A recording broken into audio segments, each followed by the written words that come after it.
और अब बात प्रियंका गांधी वाड्रा की चुनावी पलटन की, जो यूपी में अपना सूखा खत्म करने के लिए पूरी ताकत से जुट गई है।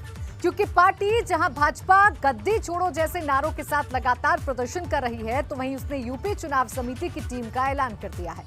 इस लिस्ट में वैसे तो कई नाम हैं, लेकिन कई ऐसे नाम हैं जो कांग्रेस के पुराने दिग्गज हैं। मतलब यूपी में जीत के लिए कांग्रेस ने अनुभव पर दांव खेला है। अब उसकी ये रणनीति यूपी में क्या कमाल करेगी, इस रिपोर्ट में देखिए।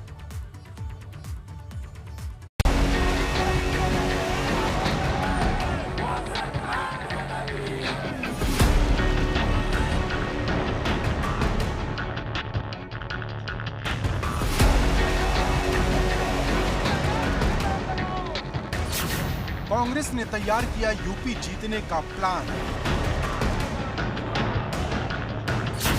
6 महीने पहले कर दिया 38 नामों का ऐलान। प्रियंका का नेतृत्व, दिग्गजों को कमान, 22 में होगा घमासान। देश का सबसे बड़ा सूबा जीतने के लिए देश की सबसे पुरानी पार्टी ने अपनी रणनीति को फाइनल टच देना शुरू कर दिया है और इसका जीता जागता सबूत है ये लिस्ट। बुधवार को कांग्रेस के राष्ट्रीय महासचिव केसी वेणुगोपाल ने यूपी कांग्रेस की चुनाव अभियान समिति की घोषणा कर दी। पार्टी ने अपने दिग्गजों पर दांव चला है। समिति में प्रदेश अध्यक्ष अजय कुमार लल्लू, पूर्व केंद्रीय मंत्री सलमान खुर्शीद, राजीव शुक्ला, पीएल पुनिया, आरपीएन सिंह और राशिद अल्वी जैसे बड़े नेताओं को जिम्मेदारी दी गई है। मोटामाटी लिस्ट में कुल 38 नाम हैं। 2022 के मद्देनजर अपनी तैयारी को आगे बढ़ाते हुए कांग्रेस ने प्रदेश इलेक्शन कमेटी की घोषणा कर दी है।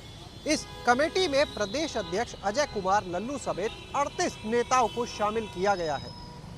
जल्द ही ये कमेटी एक बैठक करेगी और उसके बाद सभी विधानसभाओं के लिए प्रत्याशियों के चयन की प्रक्रिया को आगे बढ़ाने का काम किया जाएगा।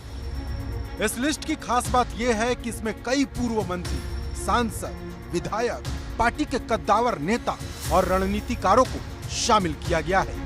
देखिए, ये एक परिपाटी है, व्यवस्था है और आदरणीय हमारे राष्ट्रीय अध्यक्ष श्रीमती सोनिया गांधी जी ने ये एक कमेटी, जो पीईसी की कमेटी होती है, इलेक्शन कमेटी, उसको जारी किया है और निश्चित तौर से ये हमारे कार्य व्यवहार का एक स्पष्ट रूप से संकेत है। कांग्रेस पार्टी पूरी तरह चुनावी मैदान में है, मजबूत इरादों के साथ है, सशक्त विपक्ष के रूप में साथ में है और जनता के विश्वास और भावनाओं के लिए सड़क पर संघर्ष कर रही है। और हमें भरोसा है 2022 में उत्तर प्रदेश की जनता का आशीर्वाद आदरणीय प्रियंका गांधी के नेतृत्व में कांग्रेस पार्टी को मिलेगा। लेकिन बड़ा सवाल यह है कि कांग्रेस की इस टीम में क्या वो दम है जो 3 दशक का सूखा खत्म कर सके?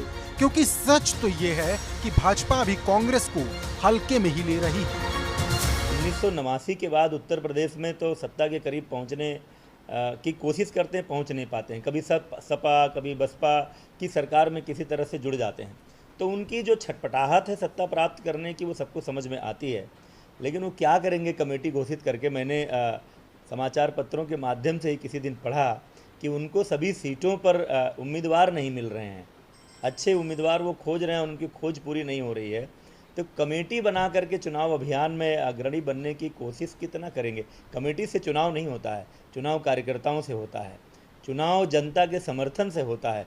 कमेटियों से चुनाव लड़े जाते तो सभी पार्टियां सरकार बना लेती। हालांकि कांग्रेस भाजपा गद्दी छोड़ो जैसी आक्रामक नारों के साथ मैदान में उतरी है। इसी नारे के सहारे कांग्रेस यूपी की सियासत में फिर से अपना संगठन खड़ा करना चाहती है। पार्टी की पूरी कोशिश नए कलेवर में नजर आने की है। महंगाई, खेती किसानी और बेरोजगारी जैसे मुद्दों पर कांग्रेस जहां राष्ट्रीय स्तर पर केंद्र सरकार को घेर रही है, वहीं यूपी में प्रियंका गांधी वाड्रा अपनी राजनीति को नई दिशा देने की कोशिश में जुटी हैं। प्रियंका गांधी भी लगातार किसान, बेरोजगारी और महिला सुरक्षा जैसे मुद्दों को उठाती हैं। लेकिन बड़ा सवाल तो ये है कि क्या कांग्रेस उस स्थिति में है जहां से वो भाजपा को सीधी टक्कर दे सके? क्योंकि सच तो ये है कि यूपी की मुख्य विपक्षी पार्टियां भी उसे कमतर आंकती हैं। ऐसे में कांग्रेस को कुछ बड़ा करना होगा, इतना बड़ा कि उसके परंपरागत वोट फिर से उसके पाले में आ जाए।